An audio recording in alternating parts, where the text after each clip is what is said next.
Hey everybody, this video is not going to go the way that I thought. Being quite candid and transparent, I just wrapped up an interview with Thomas from Moon Studios. He is the lead developer for No Rest for the Wicked, the game I've been absolutely crushing, blasting, and completed all the difficulty in just recently with their new Breach update.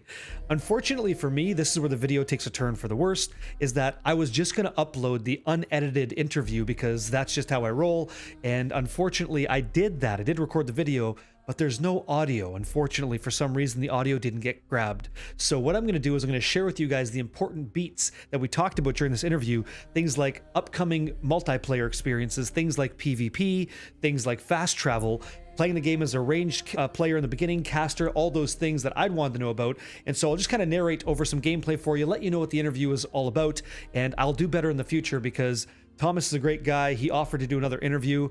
I assume he wants to do one with audio, so I'll make sure I get that right.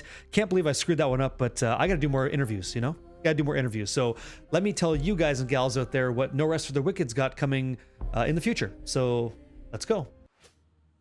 Multiplayer in No Rest for the Wicked in the future, according to Thomas, is going to consist of a players 4 party in the world. And the interesting thing about this is that he wants to regenerate content in the world, but in a very interesting way that I'm happy to hear. So if you run through the game now as a solo experience, that will be quite different to the way that you play it if you have players 2, players 3, or players 4 as the cap in the world of No Rest for the Wicked going forward, because monster positions are going to change, the type of faction that spawns in a zone will change, and the way that you interact with that content will change. If you play No Rest for the Wicked now, you're going to see that enemies have friendly fire. You can walk certain monsters into other attacks that monsters are doing, and the same will be true for multiplayer. They're going to allow players to friendly fire, hit each other, which will make you have to have important decisions with how you want to tactically attack a situation, an event, or certain creatures. As an example, if you are a heavy character and you want to shoulder charge your way through, you're going to push your friendly party members out of the way because friendly fire's in it. If you want to get people put into fire, you could do that. If you want to throw them over a cliff, you should be able to do that. These are all things that Thomas is very interested in. When it comes to the multiplayer experience as well, Thomas was very interested in the idea that you can find any item for a caster if you're a warrior and putting it in the community chest. Your friend Bob could go ahead and grab that wand because it's a better wand than Bob was using, or it could be a whole different kind of spell type that Bob didn't initially have experience with. And so full item trade, nothing is restricted. Every item's available. You can trade back and forth. Everything should be available to everybody in the party in multiplayer. So with the idea that the world is going to be built up together, this is a realm that people work on together, again, up to 4. I think the future is very, very bright for No Rest for the Wicked. And I like the idea that you can't just walk through one of your party members. You have to be cognizant of their position in the map and the way that's going to affect combat and subsequently more monsters on the screen. And now he also touched on briefly that he doesn't want to take the easy way out and just increase the health pool of monsters when the party size increases. So the team over at Moon Studios is going to have to do some interesting work to make sure that feels very natural and not just a bunch of sponged HP so that 4 people have to attack it. He right out said he does not want 4 people just to get together and bash one target and make the game very easy. And I brought up the counterpoint that, you could simply have one monster and 2 players kind of ping pong that monster back and forth, subsequently eliminating the combat of the game. And he's very well aware of that, as is the team. And so they're going to be looking at ways to ensure that that does not happen and the game combat does feel interactive and just as enjoyable as a single player experience. So I'm excited to see how they complete that, and I'm eager to get my hands in that realm with you guys. Player versus player and PvE was something we talked about. I'm pretty passionate about this. It's been since Diablo 2 Resurrected that I had a good session of PvP in an ARPG. Nothing's really hit that same itch for me. And so Thomas and I were talking about the ideas of what could No Rest for the Wicked be, and it sounds like the crew over at Moon Studios is leaving everything on the table because this game was built at its core as kind of like a fighting game. A lot of the animations are intro, consistent, and outro. So you have a build up, then the attack happens, and the attack resolves. And all those frames support that idea. When you bring that into the PvP scenario, it just naturally fits and actually feels good to play, which is exciting. So we started throwing around the ideas of What if there's like a grand coliseum or a grand arena where you and your friend or your friends go up against another set of players? What's the reason? What's the rationale? What are you going to get if you do that? And the ideas were things like cosmetic rewards, maybe certain weapon sets, armor sets, that kind of stuff.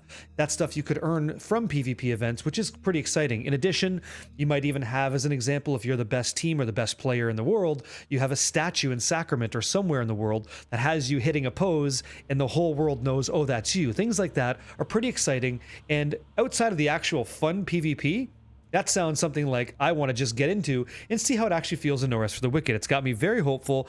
And PvPvE, the idea that me and you and maybe a couple of our friends are going up against another huge lion that we have to kill to sort of succeed and persist to the next floor so we can ultimately fight another team who's also had the same sort of events, sounds really exciting. Like tiered PvP sounds cool. The idea of like champions halls and maybe like actual awards being mailed to you if you won was definitely still on the table from our conversation, which is exciting to hear, and to be quite honest, very refreshing.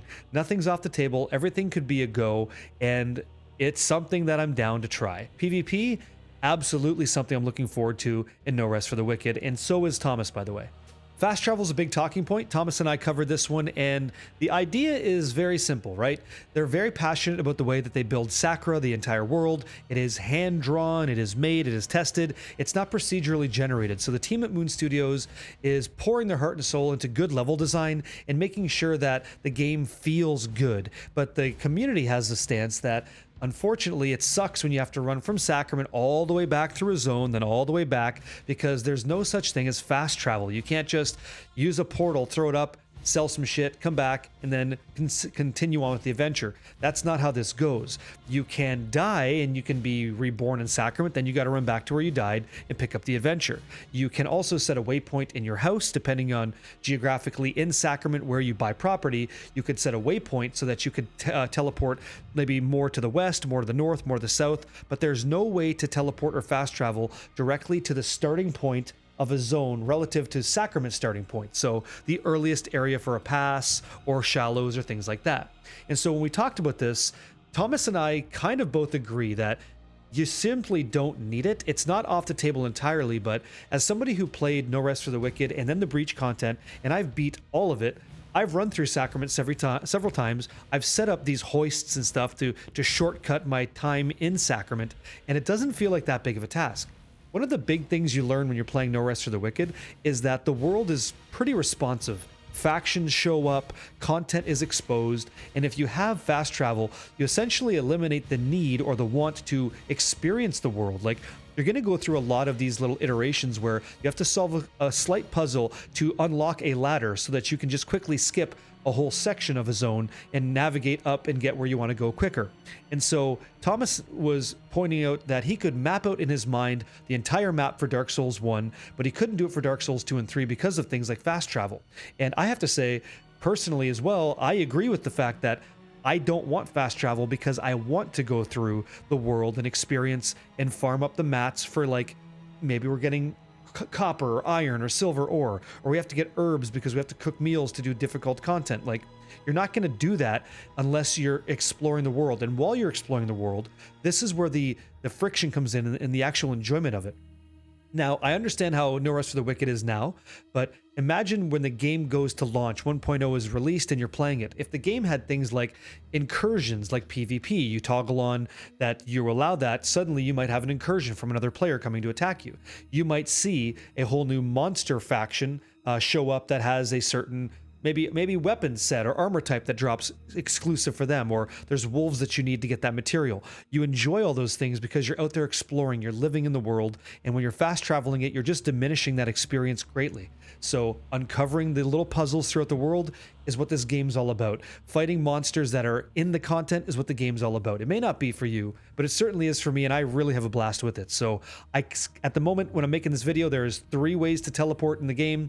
I don't feel like I need any more, and I quite enjoy where it's at. But again, with the cats over at Moon Studio, they really don't mind it. Everything's on the table. They're listening to feedback, and I'm not quite sure what they're going to do with fast travel. One little feather in the cap here is that Thomas was interested in talking about what happens when you fast travel if we allow it with some experience on top of it. They don't just want you to fast travel around. If you're going to do it, something interesting has to happen. He mentioned making the Nintendo approach, like how do we do it a little bit differently so that it's sort of a fresh take, which is exciting to hear. And maybe just that approach is what we were looking for, in addition to what we already have. If we're going to do fast travel, it comes with other interesting flavors, and I can't wait to see what No Rest for the Wicked might feel like with that layer attached as well. So while I've been enjoying a melee experience in No Rest for the Wicked and the Breach content, successfully clearing all the content, there is a lot of chatter online about the archer or caster experience from the beginning of the game and how it feels not correct. And so I brought this up with Thomas and we were discussing this, and he's still working on the problem, but this is what I threw out there, and he completely agreed with it. Like, this sounds like the way to go. This was the idea. So if you wanted to play an archer or a caster in the beginning of No Rest for the Wicked, currently that involves some amount of melee because you have to generate focus to use your attacks and use your skills. But I threw out the idea of starting off as an archer with a ranged weapon, but when you first start off as an archer, you're a weak archer. You can't fire these projectiles the complete distance of the screen. There's a very limited range on that. And the ammunition that you shoot is built off pine wood instead of, like, let's say spruce or something like that, so that the arrow damage is lower off the rip. But naturally, as you imagine, as your character levels up, you'll be able to shoot further. You'll be able to shoot harder hitting ammunition, that sort of thing.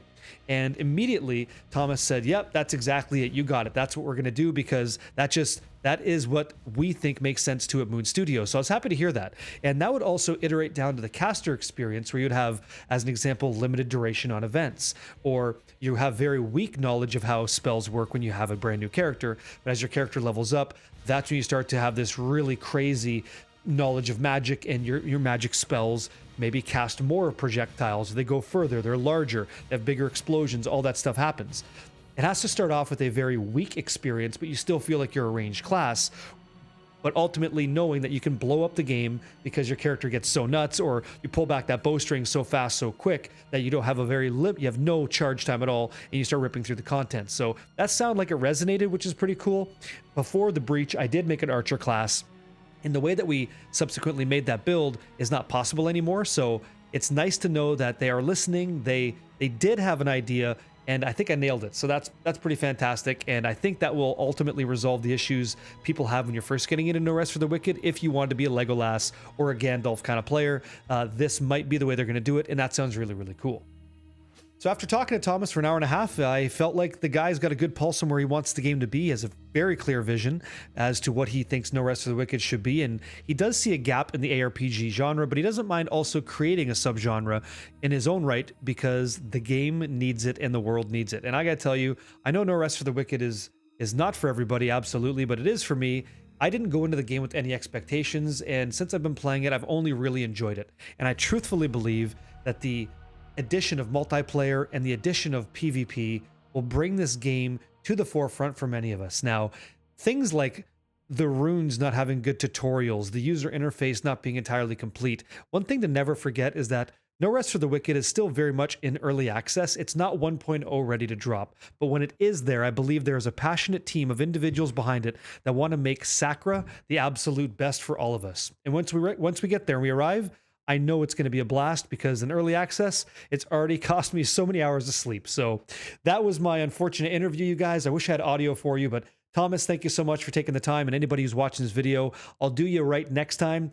And maybe, just maybe, I get into a lobby with him and others on hardcore to shit on the game, because, you know, I've cleared it. Give me something else to chew on. Much love, you guys. Thanks for checking out today's video, and I'll see you guys in the next one.